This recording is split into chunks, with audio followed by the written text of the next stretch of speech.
We're going to be starting our study in Exodus 11 through 13. I got the wrong chapters up there. Exodus 11 through 13.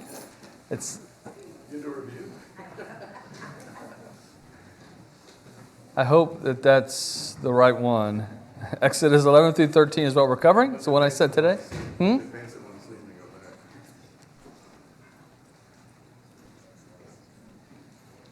All right, this is not the right lesson. I should have sent it this morning. If I didn't, let me know. Jerry can go back to my computer and resend it if he needs to. All right. Let's go ahead and start with a word of prayer. Our great God, we are so thankful that you give us your word. We're so thankful that you love us so much and that you sent Jesus to show you how much you love us. We're thankful that we can see how much you loved your people in the Old Testament and how much you were willing to put up with them and what you did to save them from the Egyptian bondage. We thank you, Lord, for all of this. Help us as we study this morning that we'll get from the text what you would have us to get from it, that we'll be stronger in our faith because of it. In Jesus' name, amen.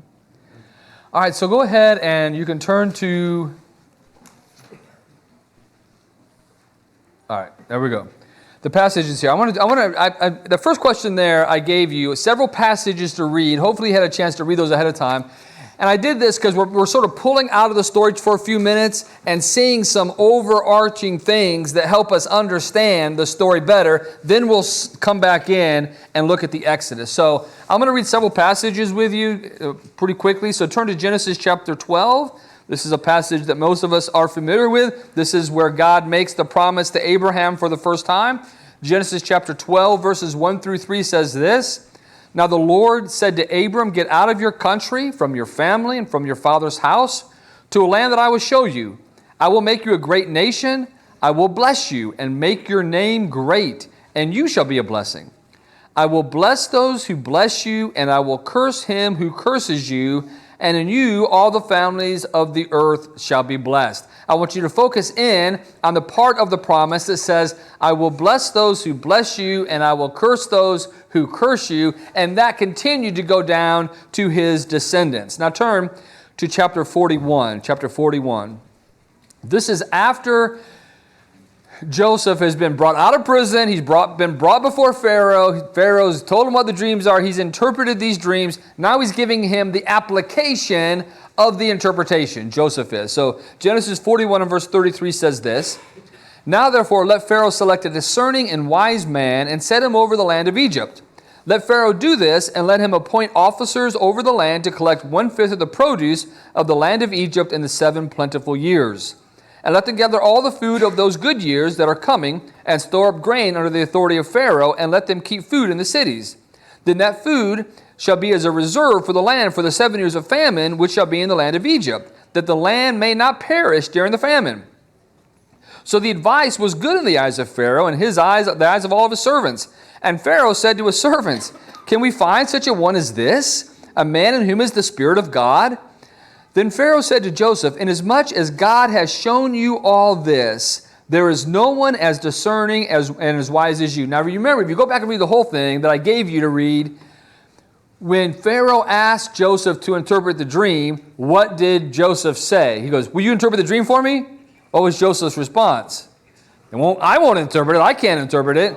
God's going to interpret it, all right? So Pharaoh sees that Joseph has the Spirit of God in him, and he's doing what God wants him to do. Verse 40, you shall be over all my house, and all my people shall be ruled according to your word. Only regard to the throne will I be greater than you. And Pharaoh said to Joseph, see, I've set you over all the land of Egypt. Then Pharaoh took a signet ring off his hand, put it on Joseph's hand, and he clothed him in garments of fine linen and put a gold chain around his neck. And he had him ride in the second chariot which he had, and they cried before him, bow the knee. So he set him over all the land of Egypt.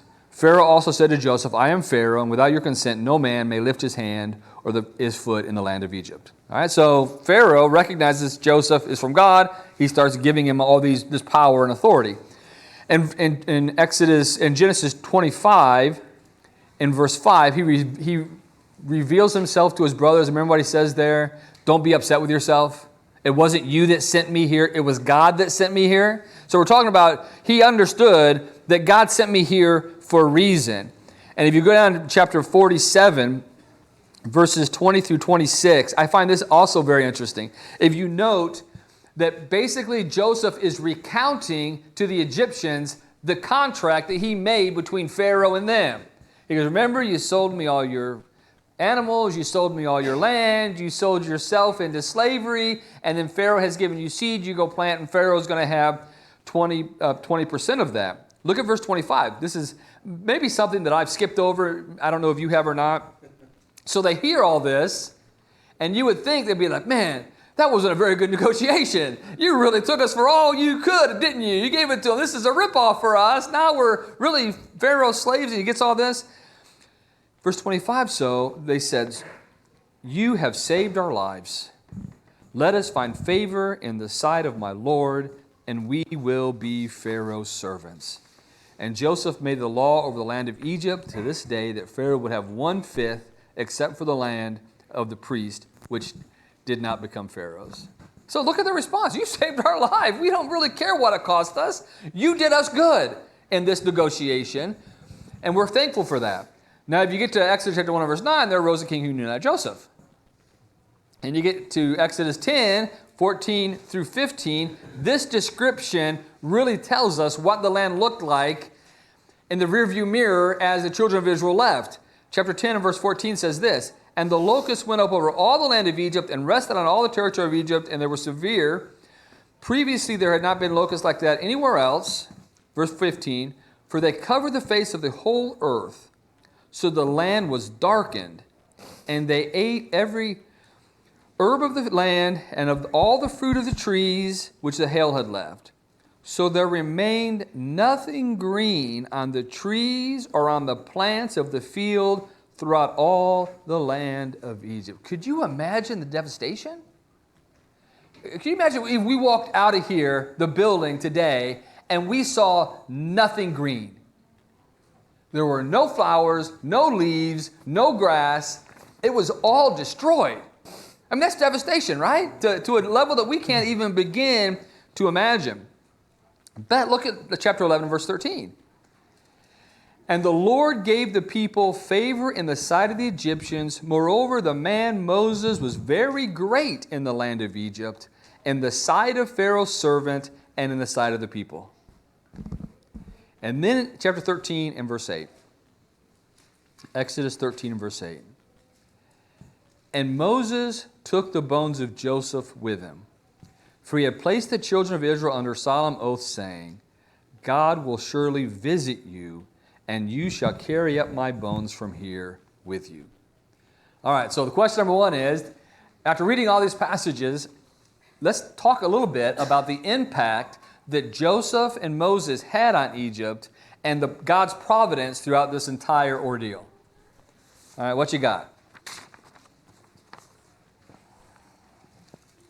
Raise your hand. You'll get a microphone. Speak directly into the microphone so we can hear you in the auditorium and they can hear you online. All right, Joe has one.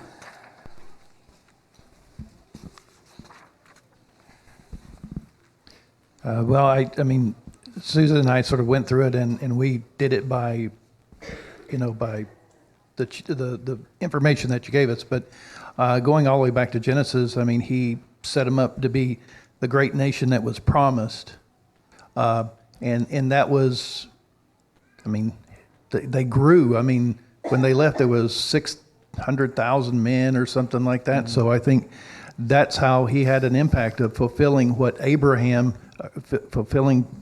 God had given to Abraham, that they would be a great nation. We've sort of talked about that, but I mean, yeah, that came to pass. When they leave, they're a great nation. They're numerous for sure, and yes. They went down so few, and God did all that through there. Very good, Brian.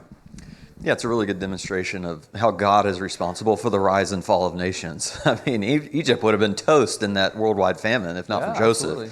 And so, God preserves Egypt, and then, hey, they sin, and God brings Egypt right back down.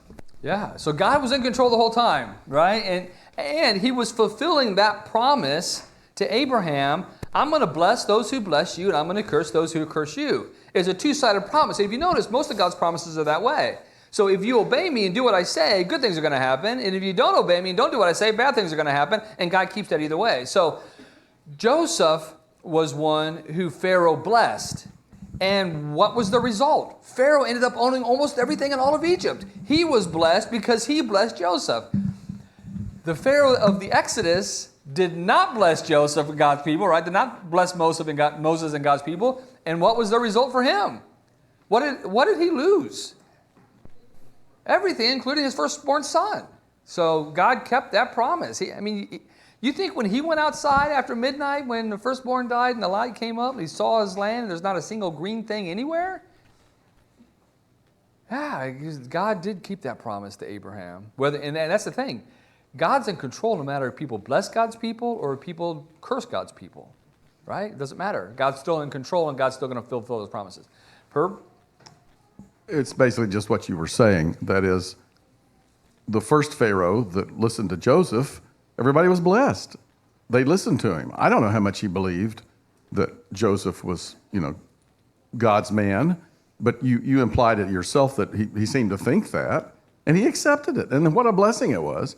And then the Pharaoh with Moses just refused to honor Moses, refused to believe him. He was he had a hard heart. And his country paid for it. And it's just amazing that my point was they were willing to listen to somebody regardless of what it meant about their own power. They listened and they paid attention. Yeah, very good, very good. I'm impressed that both Joseph and Moses were respected by the Egyptians. You wouldn't think that Moses would have been liked or respected or anything by the Egyptians. And it's also interesting to me that in both cases, people bowed down to them. People bowed down to Joseph when they had that parade announcing that he was second in charge. Bow the knee, bow the knee, bow the knee. And in Exodus chapter 11, verse 8, Moses says, "And all these your servants shall come down to me and bow down to me, saying, get out, and all the people who follow you." So whether the particular pharaohs submit to God or not, God's going to have his people honored. And in both cases, that's what happened. To me, that is an amazing aspect of it. Anything else you guys came up with after reading all those verses?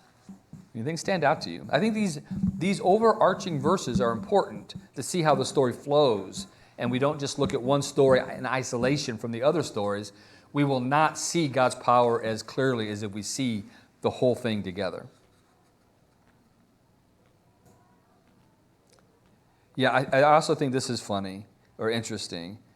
And when they under Joseph, you saved our lives, they said.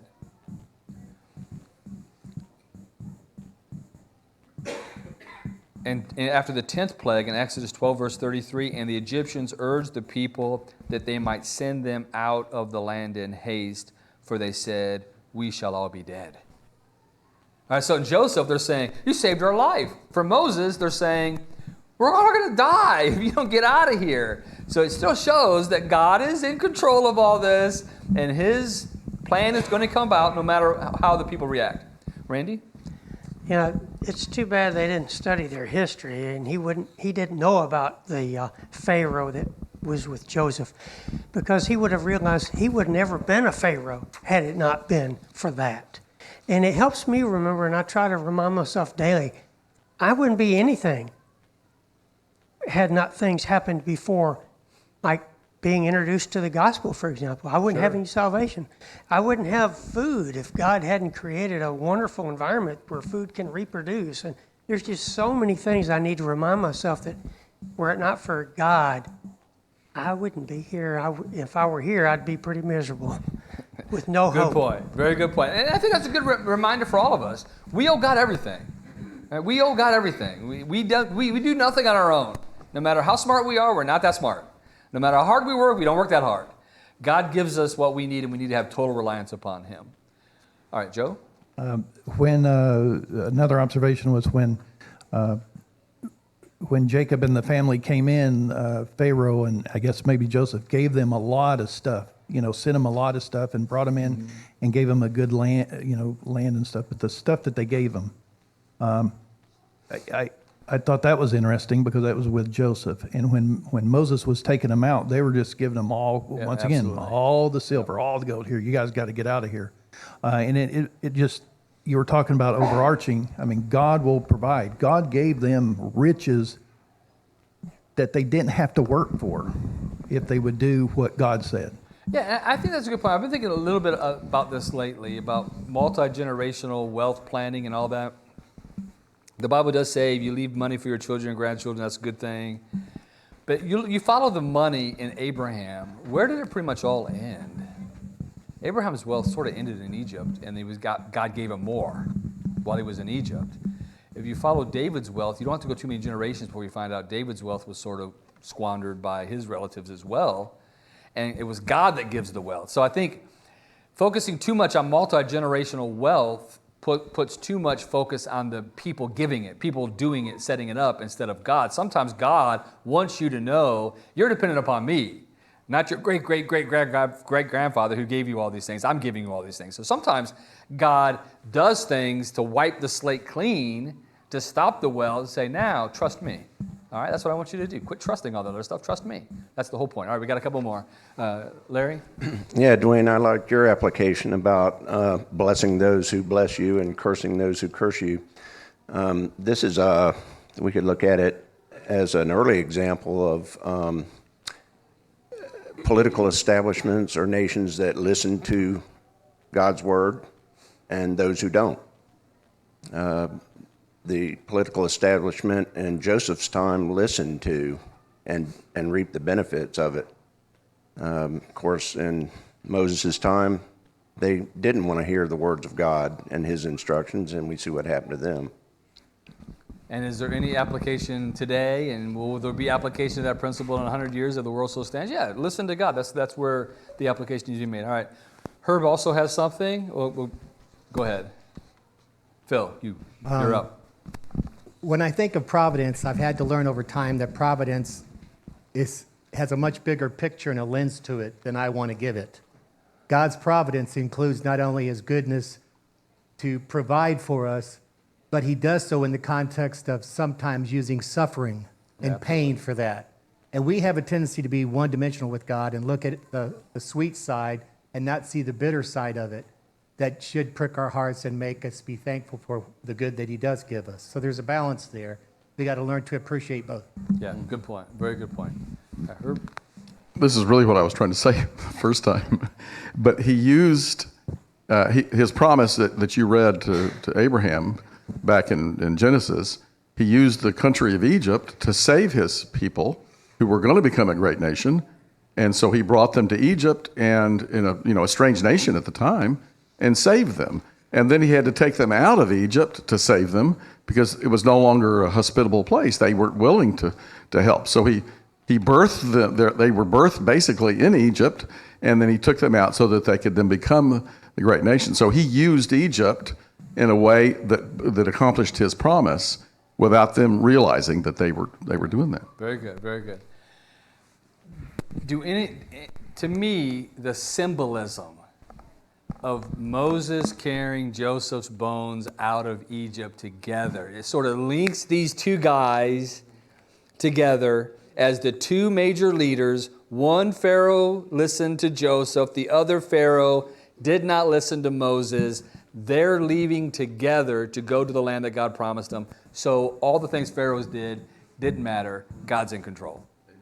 And he's taken Joseph and Moses towards that land of promise. So I thought that was very interesting as we go through that. So I invite you and encourage you, implore you as you read the Bible, sort of note those little things that connect the stories together and go back and just sort of keep a mental tally of those, because it'll help you understand the Bible so much better than just studying them in small blocks like we typically do sometimes. All right, so let's go to question number 2. What I'm going to ask you to do here, everybody should have some things to add to this.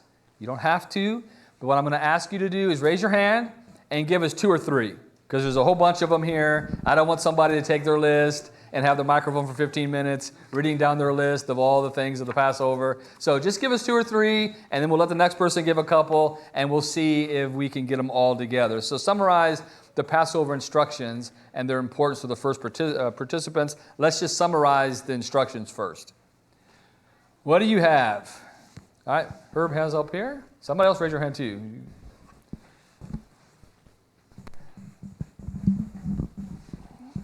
The first one that caught my attention was the one where they were supposed to set aside the spotless lamb or goat for 4 days. Okay. And Davis and his commentary, is that the one do you have a copy of that? I don't have that one. Okay. He said that some have speculated that represented 400 years, the 100 years for each lamb, for each day, sorry. Did you come across that? I mean, it wouldn't surprise me. I mean, God does say that 40 years of wandering in the wilderness had to do with the 40 days that they were out spying it. He doesn't tell us on this occasion, but it could be. Well, it's just interesting that he said, find it and hold it for 4 days. I thought that was really interesting. Yeah, so on the 10th day of the first month, well, one before this is that this was going to start their whole year. It was going to start with this month. This is going to be the first month of the Jewish calendar from here on out, because this is really the start of you as a nation coming out of Egypt. And then the second thing that Herb mentioned here is that they were supposed to select the lamb on the 10th day of the first month. Now later, the name of the month changes. As you read the Bible later, you'll see that the name will change, but it's still the first month. And then also, they were to keep it to the 14th day. And they were to sacrifice it, everyone at the same time, at twilight. So there was probably some kind of a signal to everybody, it's time to kill your lamb. And so everybody would have killed their lamb at that particular time. All right, so that's 3 that I have on my list. Joe, what do you have? Well, it'd be a 1-year-old without blemish. Okay, so a male of the male. first year. Yes. Okay? And it had to be without blemish. Yes. Okay? All right, give me one more while they get the microphone to Mary. Okay. Let's see. When it was slain, the blood would be, they would dip the. I can't even. The hyssop. The hyssop and put it on the doorpost and the lintel. All right, so the blood then was supposed to be put over on the doorpost and the lintel at the top of the door. When, that you mentioned in the Lord's Supper talk, yeah, for Jesus, Yeah. And I should have probably connected this with the Lord's Supper talk and aligned it, but I didn't. But I'd already had that plan, so sorry about that. So that was one. Mary. The lamb could actually be a kid. It could be from the sheep or the goats. Yeah. So how many of you, when you think of Passover, always think of a lamb? I always think of a lamb. The Bible says you can be a lamb or a goat, right? Either one. All right. Very good. You have another one, Mary? Also, it had to be cooked in a very specific way. Its bones could not be broken. It couldn't be boiled. Okay, so let's talk about the cooking process for a second. And then we'll get to Anna after this. So it was to be roasted over fire. Now you would think that eliminates everything else, but he does get specific on this. He says not to be raw and not to be boiled. So specifically, you're to roast this over fire. I don't know. There's probably, in my mind, very things that smell better than meat roasted over fire, right? No matter what, in every culture, roast meat over fire and it's delicious. But on this particular occasion, he says very specifically, roast it over fire. Do not boil it. Do not eat it raw. All right, Anna? It was to be eaten with unleavened bread and bitter herbs, head, legs, inner part. Any left of it had to be burnt. Okay, so what they didn't eat had to be burned, and it was supposed to be eaten with unleavened bread and bitter herbs. We'll talk about the significance of that in a second. All right, who else had their hand up? All right, so now you guys get to find out, did we miss anything? Any of it that remained had to be burned. Anna said that, right? So I have checks on a bunch of stuff. Anybody? Randy, you have one that we haven't mentioned? Herb has one that we haven't mentioned.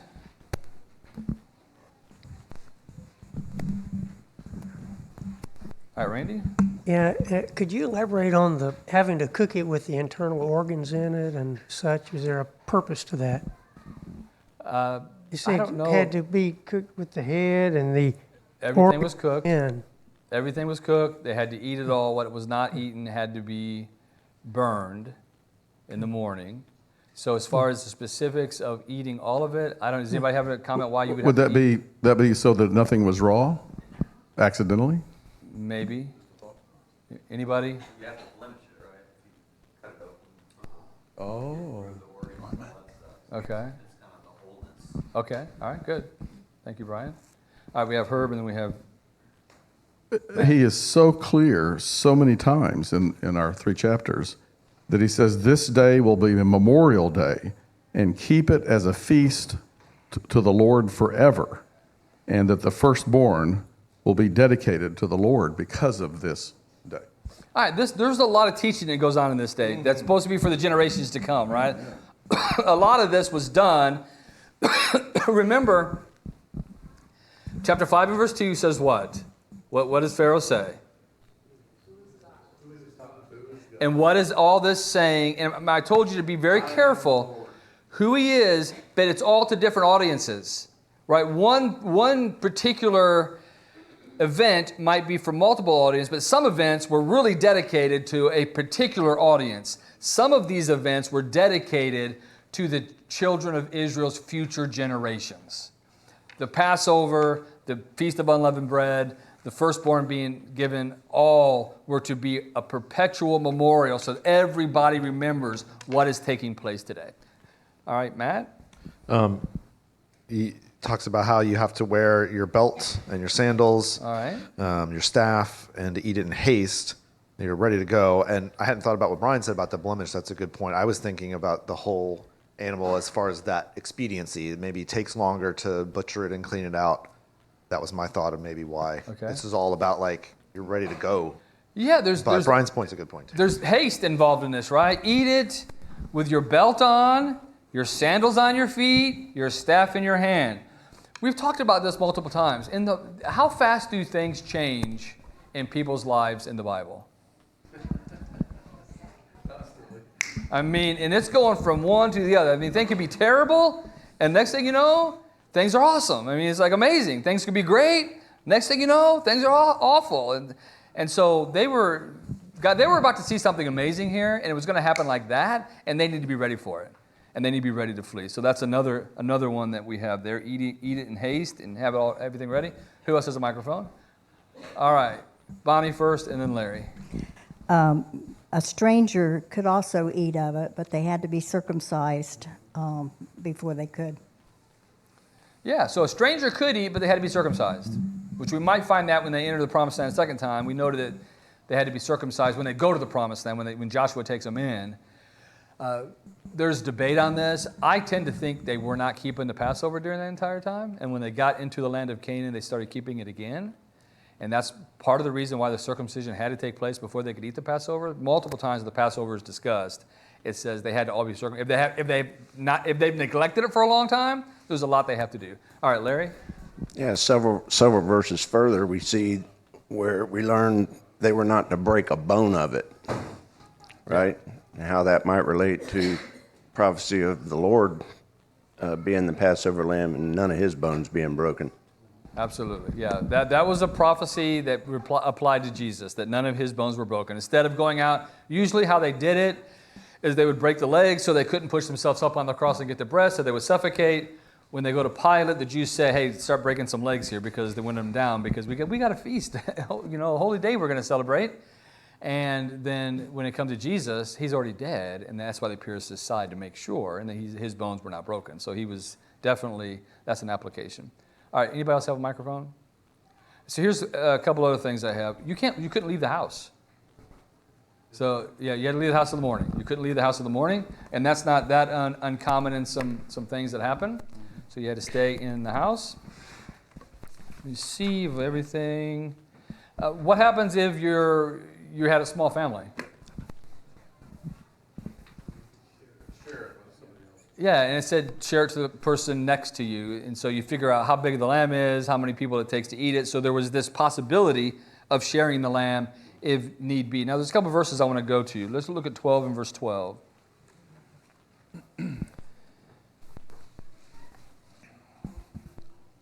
It says, "For I will pass through the land of Egypt on that night, and will strike all the firstborn in the land, both man and beast, and against all the gods of Egypt I will execute judgment. I am the Lord." All right, so I told you, in the book of Exodus and the book of Ezekiel, that phrase, "I am the Lord," comes up over and over and over again. So they want to know, God says, I'm going to execute judgment over all the gods. This one move, right? This one instance is going to show that I am the only God. I am the Lord. I'm executing judgment over all of them. Look at verse 27, the last part of 27.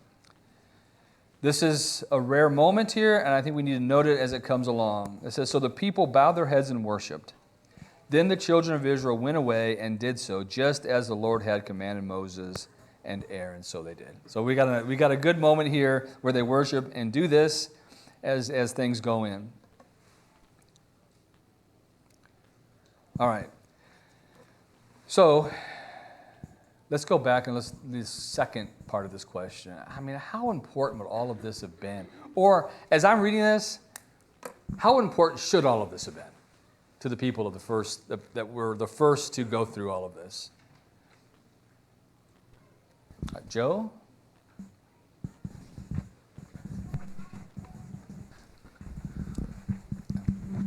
Well, they shouldn't want their firstborn to die. I mean, if you didn't do that, the spirit of death wouldn't see the blood, and so therefore they would execute the firstborn. I think that's number one would come to my mind. Yeah, so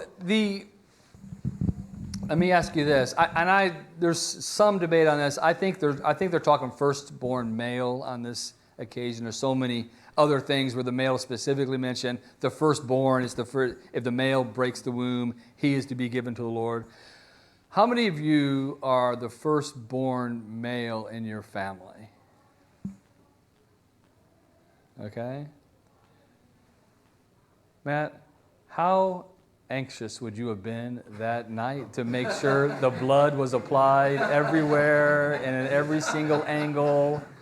Would you have been out there, you think? Quite an incentive, yeah. Yeah. And how many times do you think you would have passed that story on to your three, especially your oldest boy? Yeah, you'll never, I mean, this was an experience I just can't even begin to explain it to you. And you would explain, oh, that day we killed the lamb, just like God said. We were very careful to everything God said. We took the blood and we applied it. And you would know, as a firstborn male, you would know you were specifically saved from that because you did what God said. So there might be a special bond, maybe, a special appreciation from the firstborn male to what happened here because your life specifically was saved. And I think that would have been something that goes along. Will? This is a question about something earlier. What does it mean to be circumcised, and what were you saying about you couldn't leave the house? Okay, well, while they were keeping the Passover, they were not allowed to leave their houses. So if they left their houses, sort of like, think about it this way. Remember what happened with Rahab? When Rahab went in, the deal that she made with God, and the spies basically said, if you leave the house, all bets are off. Stay in the house. So I think it's a similar thing God's saying, when you hear all the ruckus in Egypt, and don't be tempted to come out of the house, because if you come out of the house, I don't care if the blood was applied to the door or not, you're still going to die. So Matt would have been hunkered down behind a whole bunch of furniture, saying, I'm not coming close to that door, I'm staying over here, right? And that's the way I would have been. Circumcision was the sign of the covenant between God and the Israelites, where the foreskin of the male was cut off. And so that was, if you wanted to keep the Passover, if you were a foreigner, you had to go through that operation, that surgery, in order for that to happen. So that was one of the requirements there. Herb has something he wants to add. Oh, who has the microphone? Brother Right. Macon. Yes, Brother Macon. Oh, Brother Macon. I just wanted to say we serve a rule-based God that has a plan. We just need to follow, because He ain't gonna change. He gives instructions. It wasn't like, oh, surprise, we didn't know.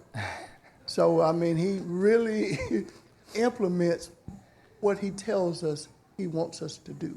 Yeah, and that is such a loving thing that he does that. We don't have to guess a lot of times on what we need to do to be right with God. He clearly tells us what that is, and we shouldn't be surprised when he holds us accountable and we haven't done what he says that we're punished, right? Or we shouldn't be surprised one day when we do what he says. We talked about grace last time, right? When we do what he says, we rely upon him and we're saved. That should not surprise us either. Neither should come as a surprise to us, because God gives rules and expects us to follow them. Herb? I have a comment and then a question. You said, why would I believe we're answering, why would this be important to the people? Yes. So, for how many years have they been begging to leave the land? And God's here performing miracles, and he says, okay, do these things, and I'm going to deliver you. And why would anybody want to walk away from that and go, I don't really believe that. That's just a bunch of poppycock.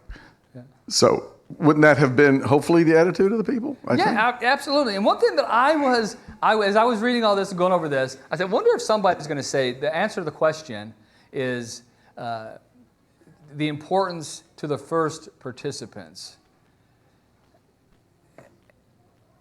And for some reason, it didn't seem to be as important as, and when we're looking back at it, that it should have been. Is that how you look at it? Sometimes why do they want to go back to Egypt? Over and over and over again. I mean, I don't want to, we always caution one another as far as putting yourself in their position and make judgments. But you think that this should have been the day, the moment, the second when God kept his promise and the firstborn is killed and they're not killed, that they say, that's our God, we're following him wherever he sends us. Well, that's why he gave them this memorial to remind them. But yet it didn't, like you said, it didn't work. It didn't always work because they forgot. Sometimes they didn't do it. They didn't keep the memorial. That's why he wants us to do it every first day of the week. So I think there's a huge connection there. Yes. Why people don't want to remember the Lord's death and his sacrifice every week, I don't know. I don't think it ever becomes unimportant. And so I think we can continue to serve it and do it every week, and it will not lose its significance. It's the weekly reminder that we need to do. So now I have a question. So it says the firstborn. Does it?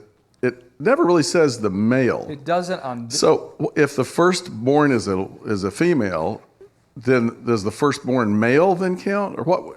I know an elder shouldn't be asking this question at my age, but I've always wondered that. What's the answer? Do you know? Yeah, it doesn't specifically on this say the firstborn male, but in almost all other occasions, it is the male child, the firstborn male. So I think it's the firstborn male here as well. So if the firstborn is a woman, a female, she doesn't have to be redeemed. But then the next, because it would be if the male child, the oldest male child would have the double portion. It wouldn't be the oldest girl that would get the double portion. It would be the oldest male that would get the double portion. So all those go. I think somebody has a microphone over here. Does somebody have a microphone? Okay, Chris?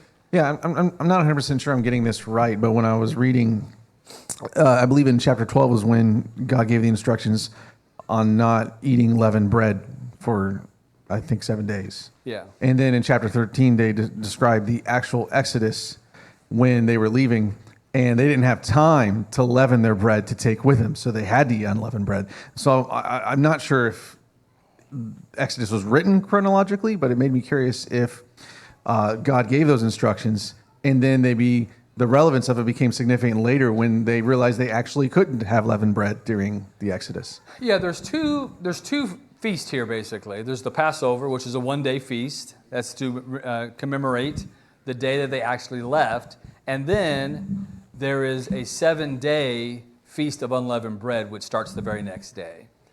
Through history, those have sort of all been lumped together, where you talk about the Passover week, and it's not really the way it was set up. It was set up for this is the first day, it's the Passover, it's to remember what happened when God brought us out of Egypt, the saving of the firstborn. And then there's this other week associated with that, which is a slide in a minute to describe that. We'll leave that particular thing. So I think God gave the instruction, no unleavened bread, eat bitter herbs, ahead of time. And then after it was over with, they sort of had to make sure no leavening agent was in the house at all for those 7 days. Brother Macon? I just wanted to say, Brother Emery, we worship with in Tallahassee, he is a professional tennis referee. and he and I had, the conversation. The ball is either in or it's out. There's no, John McEnroe back in the day arguing with the referee, No reason like to you're throw going your to change rackets the and bang 'em decision. and all that good stuff. And if John did, quote unquote, win whatever the rule is, it shouldn't be changed just because it's John McEnroe. Sure. That's all I wanted to say. All right, think about this for a second. So what happened at midnight?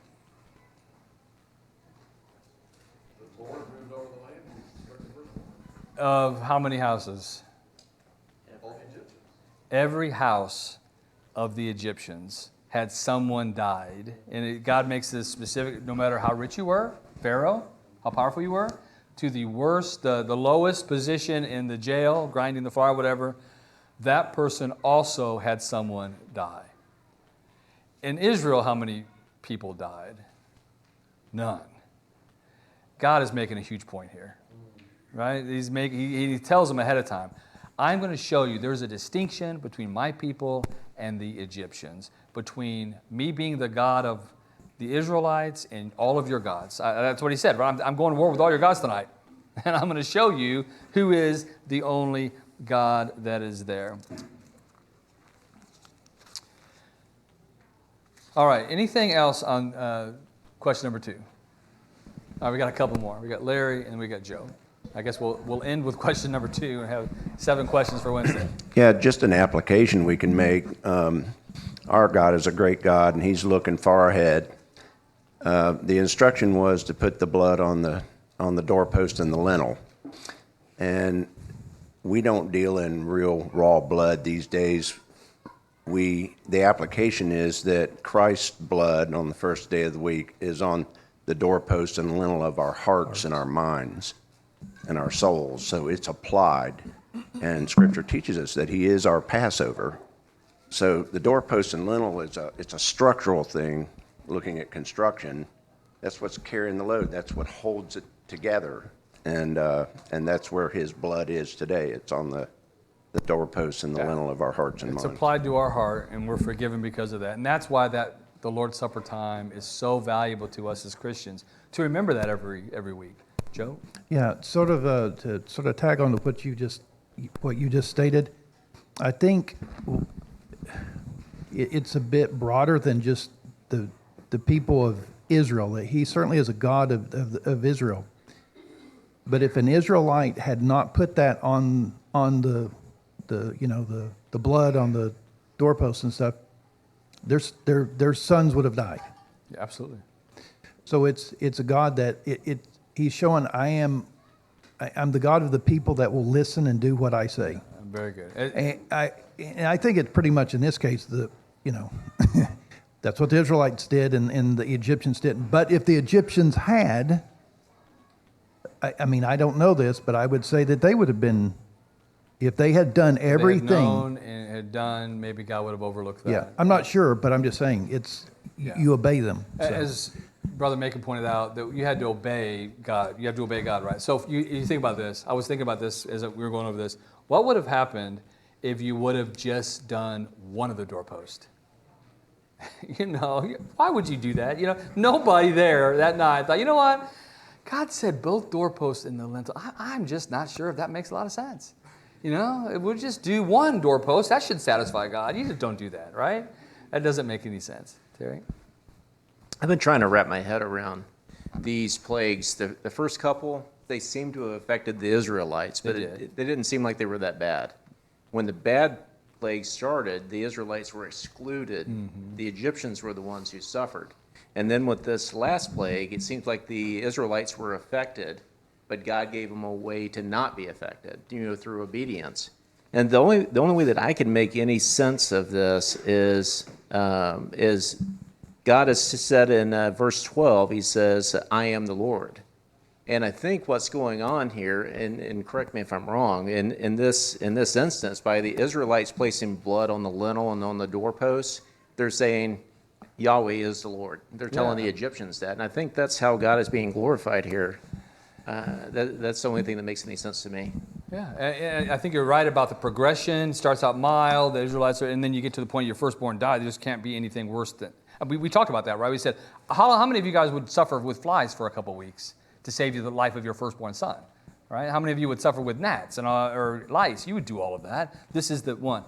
So, and it comes down to this: obeying God is our way of saying, we know who you are. We know who you are. We're submitting to you. We recognize your power, and we're doing what you tell us to do. And that's a good point. Very good. All right, guys, we'll finish these questions up on Wednesday. There should